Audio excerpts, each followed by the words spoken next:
Muraho neza mwese inshuti zaduhugurana ikinyarwanda. Dukomeje kubashimira uburyo mudahwema kudutera ingabo mu bitugu, mwumva ibiganiro byacu tubagezaho, ndetse munabisangiza inshuti zanyu n'abavandimwe kugira ngo nabo bibaryohe. Uyu munsi nk'uko bisanzwe twabateguriye nanone ikiganiro kijyanye n'imigani 10 isobanuye neza ndetse n'aho umuntu yayikoresha. Rwose tubahaye ikaze, iyi migani mujye muyikoresha, cyangwa se zigamigani tubagezaho mujye mubikoresha mu biganiro mbwirwaruhame cyangwa se ibiganiro bisanzwe, kugira ngo nibura umuntu amenye uburyo akoresha imvugo neza, itomoye kandi iboneye, kugira ngo bamubenguke buhanga. Tubahaye ikaze. Umugani wa mbere wacu uragira uti: agasozi gaterera ugatega inshuti. Ngo agasozi gaterera ugatega inshuti, burya ahakomeye uhavanwa n'inshuti. Iyo ugeze mu makuba hakagira inshuti zikugoboka, burya niho umenya agaciro kazo, ni naho umenya koko ari inshuti nyanshuti. Niho wahita uvuga ngo burya agasozi gaterera ugatega inshuti. Umugani wa kabiri uragira uti: agasozi kabyiruye impaze ntikabura impagarara. Impaze cyangwa se ibihaze mujya mubyumva, ni nka ba bantu badashobotse. Rero ngo agasozi kababyiruye ntikabura impagarara. Iki gihe bishatse kuvuga ko nta kabura imvano. Hahandi hari ibihaze, hahandi hari abadashobotse, burya koko haba hagomba kuba imirwano cyangwa se impagarara.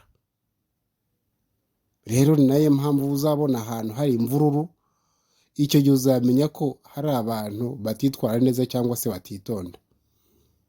Rero burya ngo agasozi kabyiruye impaze ntikabura impagarara. Umugani wa gatatu uragira uti: agasozi kariho imfubyi, nyina w'abapfu ahora akabaririza ngo azagashyingireho. Reka ngusubiremo, uyu mugani ni muremure. Uragira uti: agasozi kariho imfubyi, nyina w'abapfu ahora akabaririza ngo azagashyingireho. Ngo iyo agasozi kariho imfubyi, nyina cyangwa se uwabyaye abakobwa batitwara neza, ni nk'abo bagereranya ngo n'abapfu. Abakobwa bapfuye bahagaze batitwara neza, bafite ingeso mbi. Iki gihe ngo nyina arabaririza kugira ngo azashyingire kuri uwo musozi uriho imfubyi. Kuko burya ngo imfubyi ni za zindi bafata ngo zanyuze mu bikomeye ngo zigakomera. Ari n'ahandi muzajya mwumva imvugo ishyenga igira iti: aterega hakomeye niho hava amakoma. Niba hakomeye rero hava amakoma, n'imfubyi zikaba zaranyuze ahantu hakomeye zikirera, zikaba abagabo cyangwa se abasore bahamye, icyo gihe uwo ari wese arazibaririza kugira ngo azishyingireho, nibura abone amaboko akomeye. Rero ahangaha uyu mugani ushaka gusobanura ko burya isuku igira isoko, n'umwanda ukagira akazu. Burya uzavamo umugabo uramubona. Niyo mpamvu bavuze ati: agasozi kariho imfubyi, nyina w'abapfu ahora akaburiza ngo azagashyingireho. Umugani wa kane uragira uti: agasozi kamanutse inka kazamuka indi. Uyu mugani rwose uroroshye, mujya mwumva kenshi. Tugiye mu gisobanuro cyimbitse, nuko twavuga ko akebo kajya iwamugarura, cyangwa se gira neza yiturwa indi. Burya ngo agasozi kamanutse inka kazamuka indi.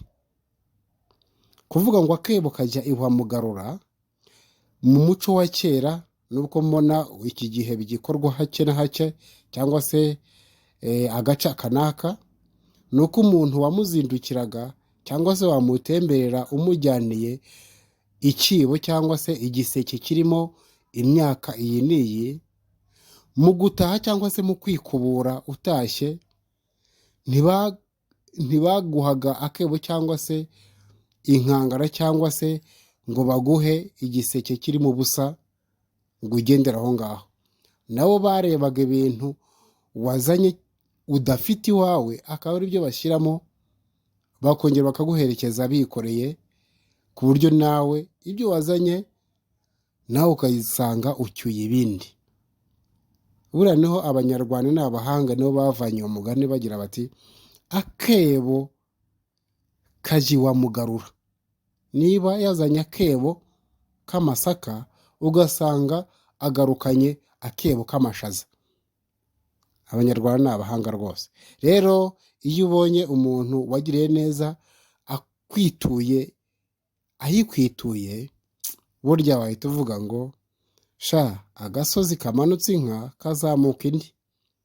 Umugani wa 5 uragira uti agasozi katagira umukuru kagwaho ishyano rikirirwa rikarara. Ngo agasozi katagira umukuru kagwaho ishyano rikirirwa rikarara. Aha bishatse kuvuga iki? Buriya sosiyete cyangwa se umuryango runaka w'abantu utubashye abakuru uhura n'ibibazo byinshi cyangwa se n'insanganya. Ni n'ahandi muzajya mwumva undi mugani ugira uti amagambo atagira mukuru arumba ari indaro.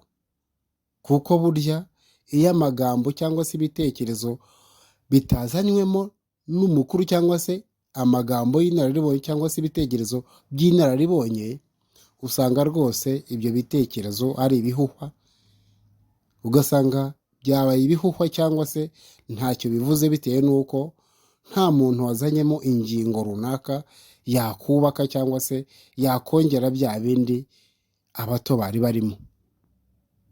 Ni ntahandi muzajya mwumva ati uwanze kumvira se na nyina yumvira ijeri. Burya umukuru mu kintu icyo ari cyo cyose aba akenewe kugira ngo yungurane ibitekerezo n'abandi, ndetse anabongerere iby'ingirakamaro, ibyo batigeze babona cyangwa se batigeze bamenya. Rero niyo mpamvu bavuga ngo agasozi katagira umukuru kagwaho ishyano rikirirwa rikarara. Umugani wa 6 uragira uti agasuzuguro k'umwana akavana mu mabere ya nyina. Ndumva uyu mugani rwose wumvikana, ngo agasuzuguro k'umwana akavana mu mabere ya nyina. Uyu mugani uhuye neza neza n'imvugo bagira bati mwene samusure avukana isunzu. Burya ngo wiba ahetse ababwiriza wo mu mugongo. Burya imico yose y'umwana, uburere bwose bw'umwana buva ku myitozo cyangwa se ku burere yatojwe n'ababyeyi. Umubyeyi wabyaye umwana akamutoza iki n'iki, umwana aragitora, akamurera atya, umwana akagenda gutyo. Icyo gihe rero yamutoje cyangwa se akamurera nabi, niho uzasanga ariko afata iyo mico akayigenderaho. Rero ngo agasuzuguro k'umwana akavana mu mabere ya nyina. Inyana ni iya mweru. Uwo mugani rwose nawo birahuye neza cyane. Umugani wa 7 uragira uti agatatu gatatira ikibi. Ngo agatatu gatatira ikibi.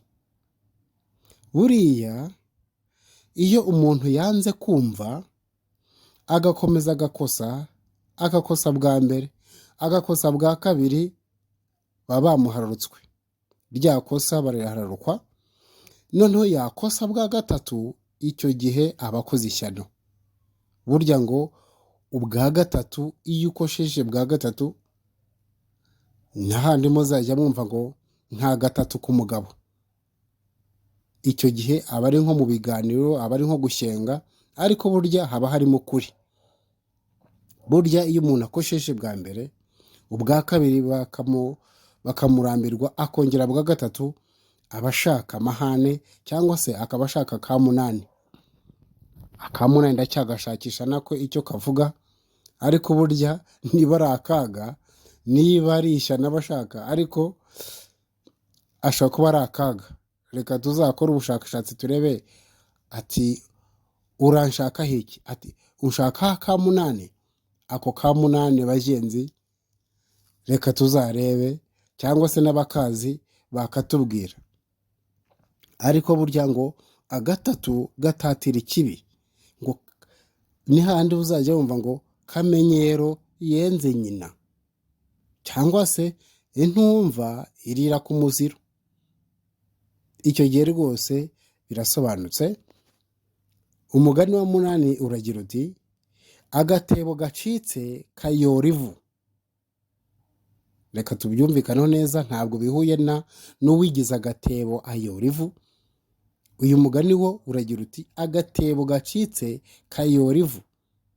Iyo umuntu yari igikomerezwa cyangwa se atunze nk'ibyo kwa Mirenge ku ntenyo, bigize bitya bikayoyoka, icyuhiro yari afite nacyo kirayoyoka. Uko abantu bamurebaga cyangwa se bamufataga, uko abantu bamufataga birahinduka, ugasanga bijyanye n'uko ari, bigatandukana neza neza n'uko yari ameze mbere.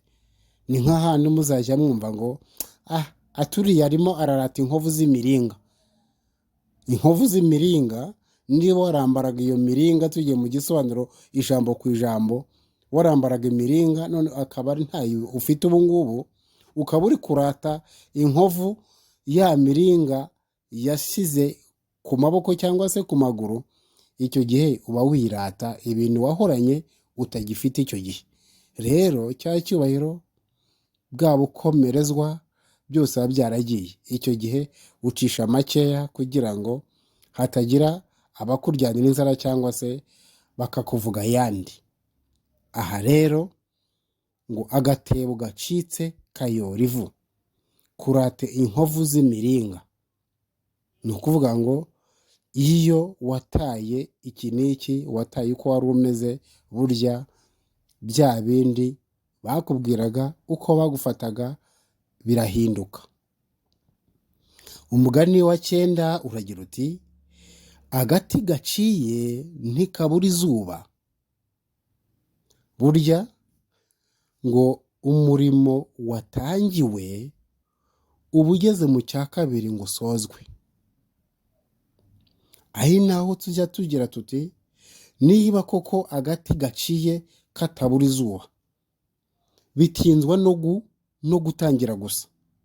Nk'uko icyo giti cyaba cyaciwe, umuntu ntacike intege ati iki giti bizagenda bite, izuba aho ryavira hari hose cyahita cyuma nk'uko umuntu acyifuza, nk'uko umuntu yabyifuje.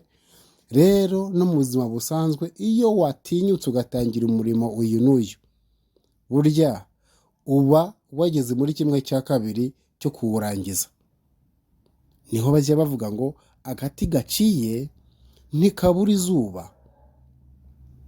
Umugani wa nyuma wa 10 uragira uti agati gatoshye ugatega izuba. Ntabwo usa n'uriya wo haruguru wa 9 ngo agati gatoshye ugatega izuba. Uwa 9 wagira guti agati gaciye ntikabura izuba.